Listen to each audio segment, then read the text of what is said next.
Bismillahirrahmanirrahim. Assalamualaikum warahmatullahi wabarakatuh. Perkenalkan, nama saya Rafli Ramadan dari Universitas Islam Negeri Alauddin Makassar, jurusan Pengembangan Masyarakat Islam, Fakultas Dakwah dan Komunikasi. Ya baik, pada kesempatan kali ini saya akan menjelaskan tentang konsep perencanaan program, di mana dalam konsep perencanaan program ini ada 3 hal yang harus kita ketahui, yaitu tentang prinsip perencanaan program, filosofi perencanaan program, dan yang terakhir yaitu manfaat perencanaan program. Ya baik, yang pertama yaitu tentang prinsip perencanaan program. Secara umum, prinsip perencanaan program menurut AB dalam Oval Hanif tahun 2009 yaitu ada 6 prinsip. Yang pertama yaitu apa yang akan dilakukan, yang merupakan jabaran dari visi dan misi. Kemudian yang kedua, bagaimana mencapai hal tersebut. Yang ketiga, siapa yang melakukan atau pelakunya. Yang keempat yaitu lokasi aktivitas. Yang kelima, kapan akan dilakukan dan berapa lama. Kemudian yang keenam yaitu tentang sumber daya yang dibutuhkan. Prinsip-prinsip perencanaan menurut prinsip-prinsip penyusunan Renstra Satuan Kerja Perangkat Daerah atau SKPD tahun 2007 menjabarkan juga 4 prinsip perencanaan program. Yang pertama yaitu prinsip-prinsip perencanaan teknokratis. Prinsip perencanaan teknokratis ini juga terbagi menjadi beberapa bagian, di mana yang pertama yaitu tentang adanya rumusan isu dan permasalahan pembangunan yang jelas. Kemudian yang kedua yaitu ada rumusan prioritas isu sesuai dengan urgensi, kepentingan dan dampak isu terhadap kesejahteraan masyarakat. Yang ketiga yaitu ada rumusan tujuan pembangunan yang memenuhi kriteria SMART. Yang keempat, ada rumusan alternatif strategi untuk pencapaian tujuan. Yang kelima, ada rumusan kebijakan untuk masing-masing strategi. Yang keenam, ada pertimbangan atas kendala ketersediaan sumber daya dan dana. Yang ketujuh, ada prioritas program.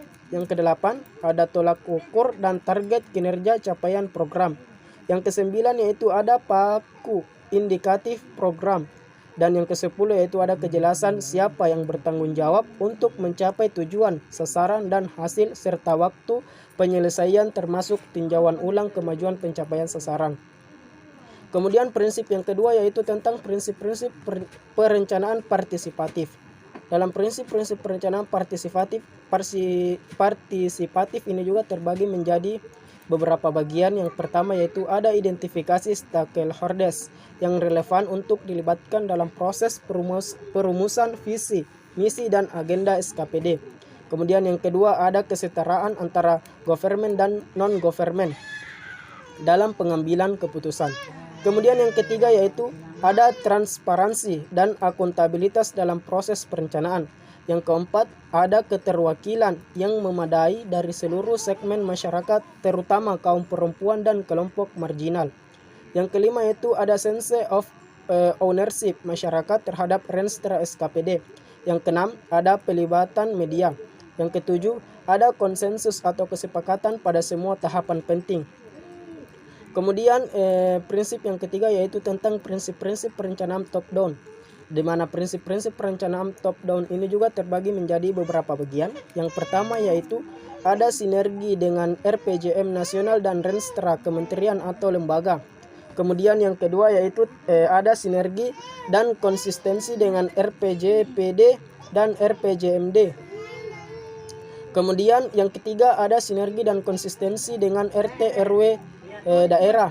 Yang keempat, ada sinergi dan komitmen pemerintah terhadap tujuan-tujuan pembangunan global Millennium Development Goals. Kemudian prinsip yang terakhir atau yang keempat yaitu tentang prinsip-prinsip perencanaan bottom up, di mana prinsip-prinsip perencanaan bottom up ini juga terbagi menjadi beberapa bagian.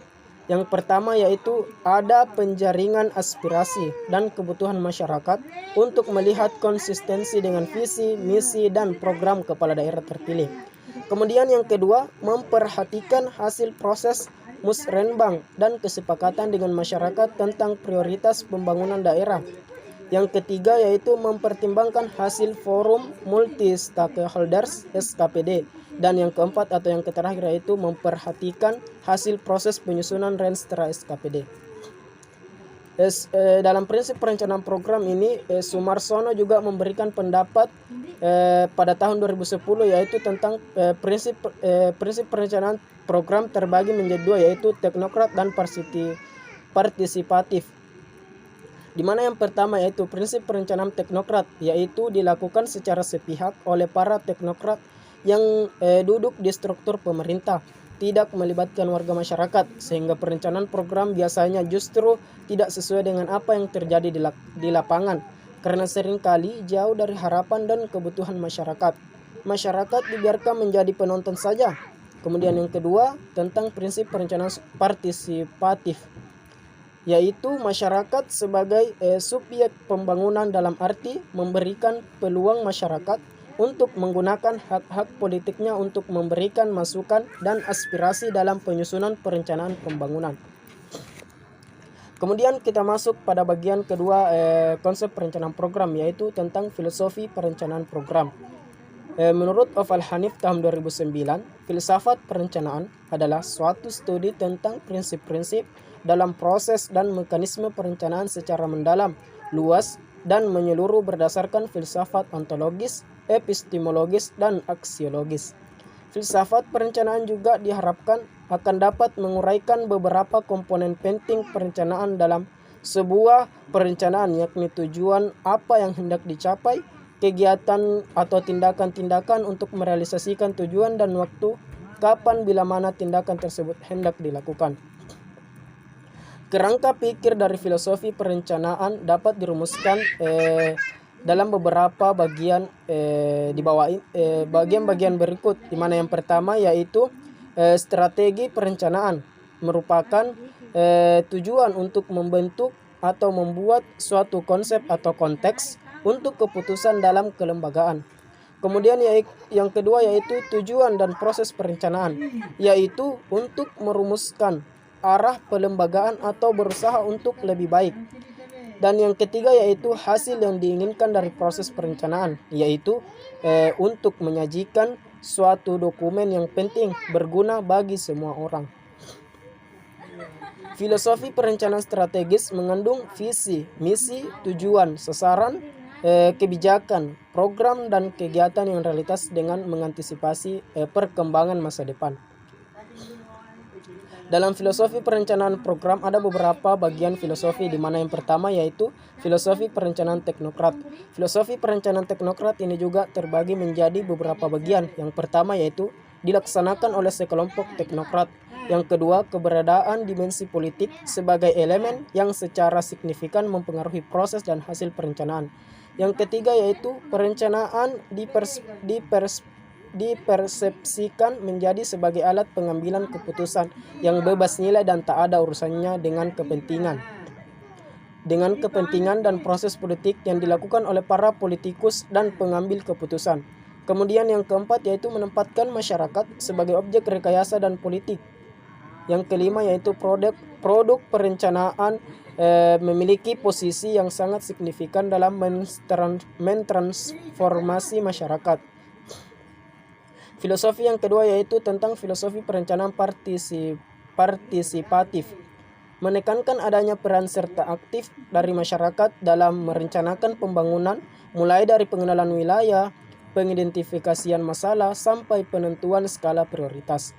Filosofi yang ketiga yaitu tentang filosofi perencanaan top-down, di mana filosofi ini juga terbagi menjadi beberapa bagian. Yang pertama yaitu dilaksanakan oleh sekelompok elit politik. Yang kedua melibatkan lebih banyak teknokrat. Yang ketiga yaitu mengandalkan otoritas dan diskresi. Dan yang keempat yaitu mempunyai argumen untuk meningkatkan efisiensi, penegakan peraturan, konsistensi input target output, dan politik atau masyarakat masih sulit dilibatkan. Filosofi perencanaan program yang keempat yaitu filosofi perencanaan bottom up, di mana filosofi ini juga terbagi menjadi beberapa bagian. Yang pertama yaitu dilaksanakan secara kolektif, mengandalkan persuasi, dan mempunyai argumen untuk meningkatkan efektivitas, meningkatkan kinerja, merupakan kearifan sosial, serta masyarakat diasumsikan sudah paham hak-hak dan apa yang mereka butuhkan. Kemudian bagian yang ketiga tentang konsep perencanaan program, yaitu tentang manfaat perencanaan program. Menurut Friedman, perencanaan akan berhadapan dengan problem mendasar, yakni bagaimana teknis pengetahuan perencanaan yang efektif dalam menginformasikan aksi-aksi publik. Atas dasar tersebut, maka perencanaan didefinisikan sebagai komponen yang menghubungkan antara pengetahuan dengan aksi atau tindakan dalam wilayah publik. Pada prinsipnya, Friedman menyatakan perencanaan harus bertujuan untuk kepentingan masyarakat banyak. Ada beberapa manfaat perencanaan program, yaitu yang pertama, sebagai informasi keputusan yang tepat untuk dilakukan. Perencanaan memberikan acuan dalam mempertimbangkan secara seksama tentang apa yang harus dilakukan dan bagaimana cara melaksanakannya. Di dalam kenyataan, terdapat banyak alternatif mengenai apa yang dapat dilakukan dan bagaimana cara melaksanakannya. Oleh sebab itu, dengan adanya acuan yang sudah terpilih akan memudahkan semua pihak untuk mengambil keputusan yang sebaik-baiknya. Kemudian manfaat yang kedua yaitu sebagai panduan kegiatan dan monitoring. Tersedianya acuan tertulis yang dapat digunakan untuk pelaksanaan program. Dengan adanya acuan tertulis diharapkan dapat mencegah terjadinya salah pengertian dan dapat dikaji ulang atau dievaluasi setiap saat, sejak sebelum, selama, dan sesudah program dilaksanakan. Sebagai pedoman pengambilan keputusan terhadap usul atau saran penyempurnaan yang baru, sepanjang perjalanan pelaksanaan program seringkali muncul sesuatu yang mendorong perlunya revisi penyempurnaan perencanaan program. Karena itu, dengan adanya pernyataan tertulis, dapat dikaji seberapa jauh usulan revisi tersebut dapat diterima atau ditolak agar tujuan yang diinginkan tetap dapat tercapai, baik dalam arti jumlah, mutu, dan waktu yang telah ditetapkan. Manfaat yang ketiga yaitu sebagai rantai koordinasi. Perencanaan mencegah kesalahpahaman tentang tujuan akhir dan mengembangkan kebutuhan-kebutuhan yang dirasakan maupun yang tidak dirasakan. Perencanaan membantu pengembangan kepemimpinan, yaitu dalam menggerakkan semua pihak yang terlibat dan menggunakan sumber daya yang tersedia dan dapat digunakan untuk tercapainya tujuan yang dikehendaki. Manfaat yang keempat yaitu sebagai dasar monitoring dan evaluasi. Perencanaan memantapkan tujuan-tujuan yang ingin dan harus dicapai, yang perkembangannya dapat diukur dan dievaluasi. Untuk mengetahui seberapa jauh tujuan telah dapat dicapai, maka diperlukan pedoman yang jelas, dapat diukur, dapat dievaluasi setiap saat oleh siapapun dan sesuai patokan yang telah ditetapkan. Manfaat yang kelima yaitu sebagai rantai koordinasi. Perencanaan juga membantu pengembangan kepemimpinan, yaitu dalam menggerakkan semua pihak yang terlibat dan menggunakan sumber daya yang tersedia dan dapat digunakan untuk tercapainya tujuan yang dikehendaki. Manfaat yang keenam yaitu sebagai inventarisasi kebutuhan. Perencanaan mencegah kesalahpahaman tentang tujuan akhir dan mengembangkan kebutuhan yang dirasakan maupun yang tidak dirasakan. Kemudian manfaat yang ketujuh yaitu sebagai alat untuk mencocokkan perencanaan, pelaksanaan, hasil atau perencanaan, pengembangan dan kesejahteraan. Perencanaan menghindarkan pemborosan sumber daya dan merangsang efisiensi pada umumnya. Perencanaan juga menjamin kelayakan yang dilakukan di dalam masyarakat dan yang dilaksanakan sendiri oleh masyarakat setempat. Ya baik, itu penjelasan tentang konsep perencanaan program. Akhir kata dari saya, wabillahi taufiq wal hidayah. Assalamualaikum warahmatullahi wabarakatuh.